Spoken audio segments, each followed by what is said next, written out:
Hello peeps of Peeps Only and welcome to the Gamer Reviews, Natural Selection 2. Natural Selection 2 is a shooter strategy hybrid PC game set in a sci-fi aliens vs Marines universe. It's available on Steam for about £19. So what is Natural Selection 2? Well, imagine if StarCraft and something like Counter-Strike had a baby. Then, once all of the extraneous arseholes and dicks had been removed, was then polished down to an almost mirror finish and laid on the Steam storefront like some kind of weird science experiment.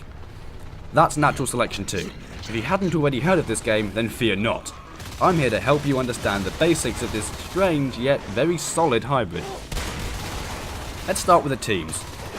Like the game that came before, Natural Selection 2 has two teams of players, the Kara, the aliens, and your typical kill 'em all Marines, each seeking to destroy the other's respective base.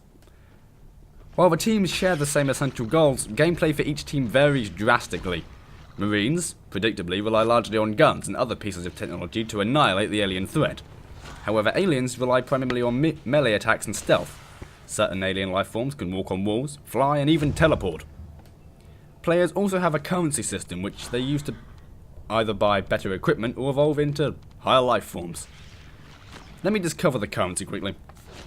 The currency is earned slowly over time or quickly via kills, and the team with the most kills normally ends up taking the win, as the soldiers of the higher kill team have more resource points to spend later in the game. Which is when the game either stays the same, or one team decides to upgrade to mech suits while the other team either can't afford to match, or simply don't realise that there are 4 mechs incoming along with a few grenade launchers and welders have become Stephen Walking, leaving the other team to be turned into a fine red mist in the line of fire of dual mech miniguns, as the enemy team throw basic infantry at what is essentially a bulkhead with miniguns.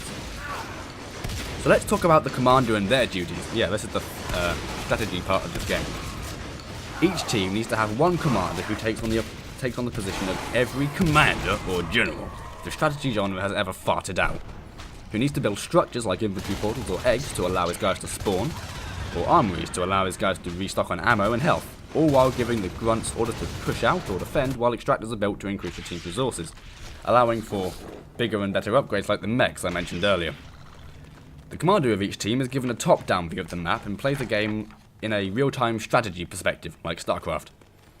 The commander can place buildings, research upgrades, and has a number of different abilities to support their team, like dropping health and ammo packs, using certain support units to aid in combat or building, and erecting sentry guns to hold important locations or choke points, all for the low cost of resources. Buildings in Natural Selection 2 are designed to aid players in offensive, defensive, and stealth capabilities. So I've mentioned these grunts, but not the alien unit types yet, so let's cover them. First, we have the Skulk, a little guy that is the main starting unit of the alien forces who can climb on walls, bite people, and generally be a pain for the marine infantry.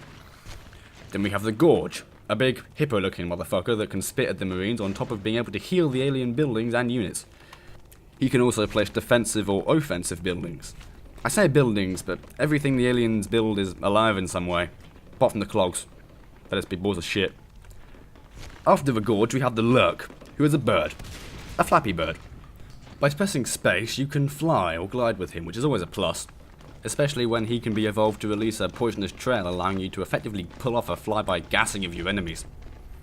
After that gaseous gull, we have the Fade, the spy and general backstabber of the alien forces, focusing on stealth and fast attacks to rip through the enemy quickly and quietly. Also having the ability to teleport short distances helps with his escapes, as he's not exactly the toughest of the aliens.